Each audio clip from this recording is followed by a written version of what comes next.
Ivan Milat, also known as the Backpack Killer, shocked the world by brutally murdering 7 young travelers between 1989 and 1992. The press, books, and documentaries have covered it all: his sadistic killings, the court case, and his life behind bars. But I'm not going to tell you what's already known. I want to focus on what hasn't been told. Debauched investigations, unheeded warnings, and chilling new theories suggesting that Milat's evil may stretch far deeper than we dare to believe. So, let's dive in.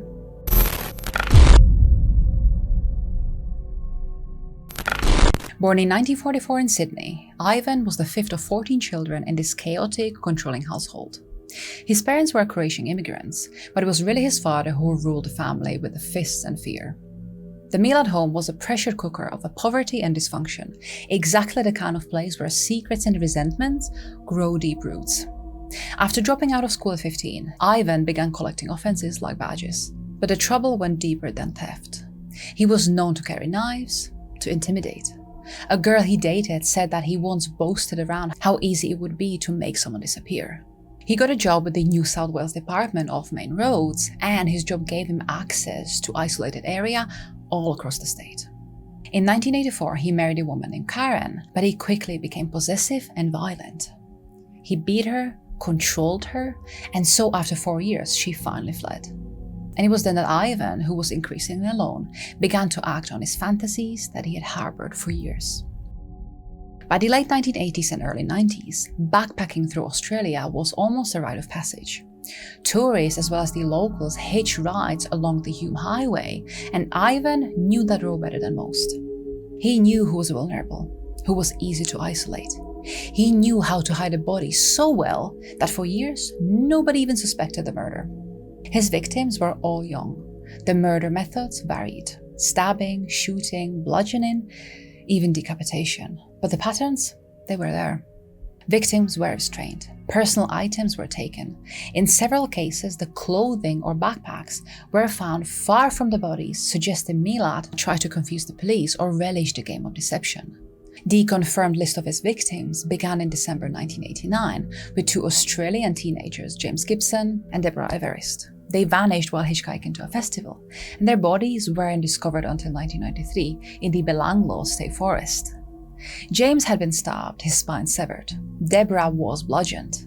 Their bodies laid in shallow graves. In January 1991, Simone Schmiedl, a 21-year-old German backpacker, disappeared while traveling to Melbourne. Her body turned up in the same forest. Just like the others, she had been stabbed. Her jeans were folded beside her body, which was a strange ritualistic detail that would repeat. In December 91 came the vanishing of a young German couple, Gabor Neugebauer and Anja Habschild. They were last seen leaving Sydney, bound for Darwin. Anja was decapitated, and Gabor was shot multiple times, and the remains were found together. Caroline Clark and John Walters, both from the UK, went missing in April 92. Clark had been shot several times in the head, and Walters stabbed repeatedly in the chest and spine. Forensics suggested that they had been tortured, because Clark's body bore marks indicating she may have been used for target practice. So there were confirmed 7 victims in total, all found in the Belanglo State Forest. But many believe there could be more.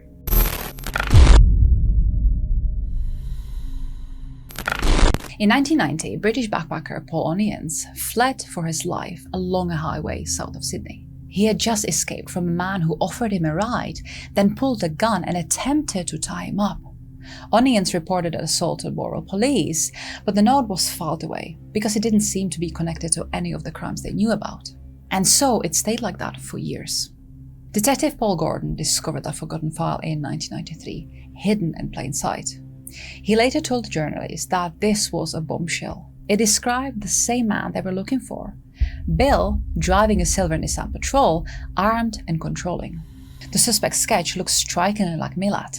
Had the Borough Station acted, Paul Onions' report might have stopped Milat years earlier, possibly before 5 more lives were taken.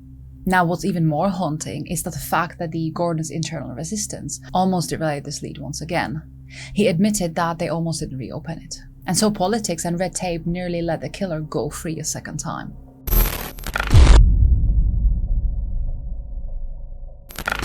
While public focus remained on the arrest, very few know about the dangerous work behind the scenes. A cover officer, known only as Roy, played a critical role in the operation that took Milat down. Posing as a technician, Roy was sent to install listening devices inside of Milat's house. The goal was simple: gather enough real-time intel before a warrant could be safely executed. But something went wrong. Milat returned early, and Roy recalled that he was almost face-to-face with him. And if Milat had caught Roy, there was no doubt that he wouldn't have walked out of there that day. It's really that kind of a moment that shows how close justice came to unraveling.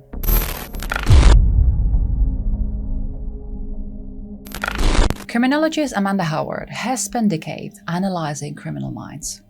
But even she admits that very few left the kind of lasting impression that Milat did.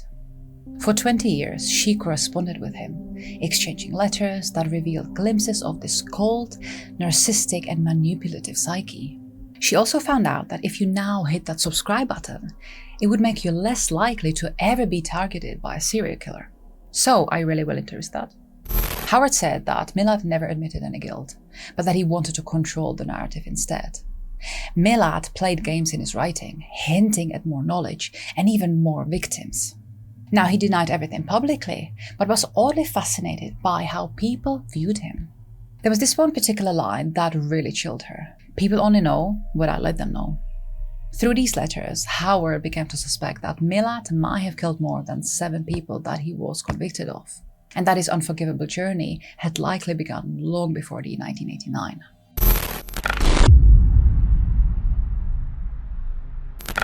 One of the biggest questions people usually ask is whether Milat truly acted alone. Officially he did, but several signs suggested otherwise. Former detectives and new theorists alike have raised questions about the possible involvement of Milat's siblings, particularly his sister Shirley. Milat's brother Richard once claimed that Shirley used to help dispose of evidence. There was supposed to be the secret room underneath the house that was allegedly sealed up after Milat's arrest. But when the police looked into it, they didn't find anything. Now, this is not to say that there actually isn't anything to find. We have plenty of examples where evidence was right where the investigators searched, and so it would not surprise me if the police missed something.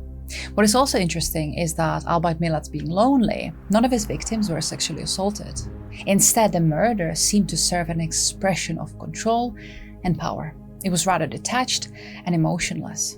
So this is where another questions come up.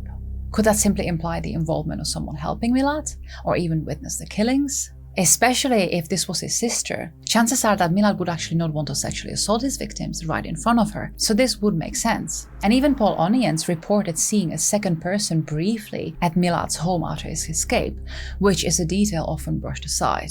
Now, as likely as this theory sounds, unfortunately we do not have the concrete evidence this case needs. And without it, his accomplice, if there ever was one, might be forever kept hidden in the shadows.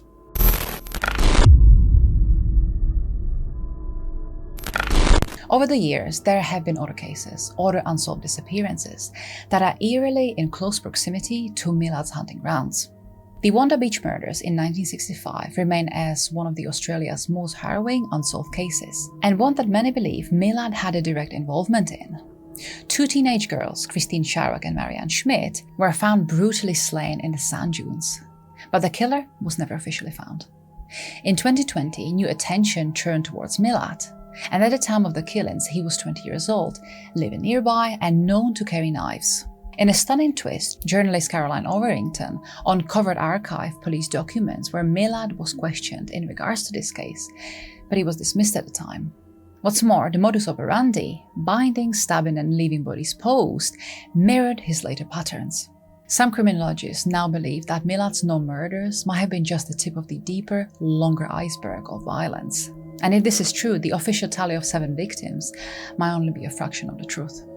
Sometime later, in July 1972, there was the case of a 19-year-old Robin Hornwell Bertram, who, together with her friend, a 18-year-old Anita Cunningham, went hitchhiking up the Australia's east coast.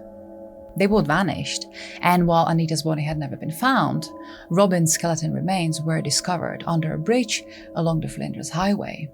The autopsy revealed that she was sexually assaulted and then shot in the head by the .22 caliber rifle, the same gun that Milat had also used. Then there were the two 20-year-old trainee nurses, Deborah Balkan and Gillian Jamieson, who disappeared on the night of the 12th July 1980. And they were seen leaving in a hotel in Sydney with the man wearing dirty work clothes and a floppy hat. But later that evening, they still managed to call one of their flatmates, saying they would return home after the weekend away. But after this, nobody ever heard from them again. There have never been any remains uncovered, but the police legally presume them both dead because they think they either died on that night or sometime after that. Milat was interviewed in regards to this case and was one of the 4 people of interest back in 2006, but due to the lack of evidence, he was never formally linked to the disappearance of these 2 women. And finally, there was the Amanda Robinson and Robin Hickey, who disappeared just 2 weeks apart back in 1979 from a busy New South Wales highway. Now, police released an image of the same model Holden Torana car, hoping that someone might have spotted something, but so far, no new leads have ever come up from that. The 2 teenagers are presumed to have been kidnapped, and Milat, who was building roads in the same area at the time, was interviewed in 2002, but just like in the other cases, he denied any involvement. Again, all of these victims were young, traveling and hitchhiking, and in or around the area where Milat was himself. So, did they just get overlooked? Could maybe a fresh forensic approach connect them all? Is there a way to bring a closure to the friends and families who still desperately need the answers?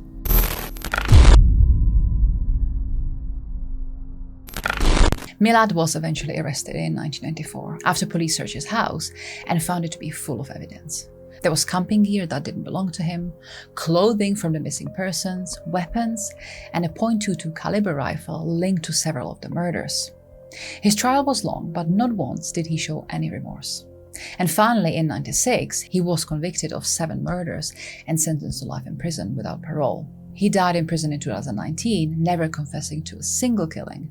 To this day, authorities remain convinced that Milat was responsible for more deaths than those 7 he got sent to prison for. Too many disappearances from the 70s and 80s fit the pattern. There are still many families who don't have the answers, and Milat, he took those answers with him. The theories I've presented today really open doors into deeper, darker corridors of one of Australia's most infamous cases. What emerges isn't just a story of a killer, but of a system trained to catch him, of warnings missed, and of a chilling uncertainty that he may have done far worse than we'll ever know. Even in death, Milat controls the narrative. But for those still searching for lost loved ones or justice delayed, new voices are rising. Detectives like Paul Gordon, analysts like Amanda Howard, and journalists going through all discarded files. And maybe, just maybe, someone out there still holds a missing piece to the puzzle. Let me know if you too believe that Milat's story is not yet finished, and I'll see you all with a brand new episode very soon. Until next time.